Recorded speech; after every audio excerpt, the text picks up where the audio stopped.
নির্বাচনে সেনাবাহিনী ও প্রতিরক্ষা গোয়েন্দা সংস্থার ভূমিকা, আস্থা, কৌশল ও বিতর্কের প্রেক্ষাপট শুনলেন নিউজ এক্সপ্রেস ট্রেন্ডিং বাল্জ নিউজ অ্যানালাইসিসে আজকের শিরোনাম। এবারে বিস্তারিত, সাথে আছি আমি মাহমুদ আব্দুল্লাহ।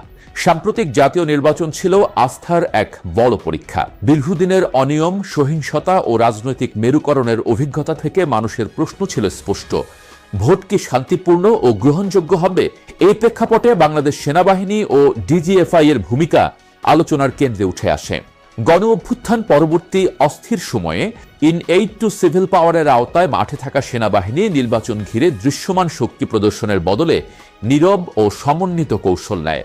যৌথ বাহিনীর অংশ হিসেবে তারা গুরুত্বপূর্ণ এলাকায় বহুস্তর নিরাপত্তা বলয়, টহল ও তল্লাশি চৌকি স্থাপন করে। প্রায় 10 লাখ সদস্যের সমন্বিত মোতায়েন এবং 1000-এর বেশি নির্বাহী ম্যাজিস্ট্রেটের সক্রিয়তা তাৎক্ষণিক প্রতিক্রিয়ার সক্ষমতা বাড়ায়। ভোটের দিন বিচ্ছিন্ন ঘটনার দ্রুত সমাধান জনমনে আস্থা তৈরি করে। অন্যদিকে ডিজিএফআই প্রযুক্তি নির্ভর নজরদারিতে জোর দেয়। সম্ভাব্য প্রযুক্তিগত নাশকতা, গুজব ছড়ানো এবং সংগঠিত গোলযোগের ঝুঁকি আগেভাগে শনাক্ত করে প্রতিরোধমূলক ব্যবস্থা নেওয়া হয়। প্রকাশ্য কড়াকড়ির চেয়ে তথ্যভিত্তিক গোয়েন্দা তৎপরতাই ছিল তাদের মূল শক্তি। নিরাপত্তা বিশ্লেষকদের মতে এ ধরনের লো প্রোফাইল কিন্তু হাই ইম্প্যাক্ট কৌশল উত্তেজনা কমিয়ে নির্বাচনী পরিবেশ স্থিতিশীল রাখতে কার্যকর হয়েছে। নির্বাচনের আগে অবৈধ অস্ত্র উদ্ধার, চিহ্নিত সন্ত্রাসী গ্রেপ্তার এবং সহিংসতার ঝুঁকিপূর্ণ এলাকায় বাড়তি নজরদারি সামগ্রিক নিরাপত্তা কাঠামোকে শক্ত করে।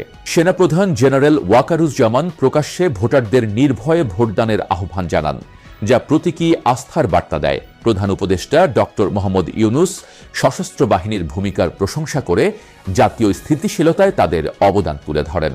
তবে পুরো প্রক্রিয়া বিতর্কমুক্ত ছিল না।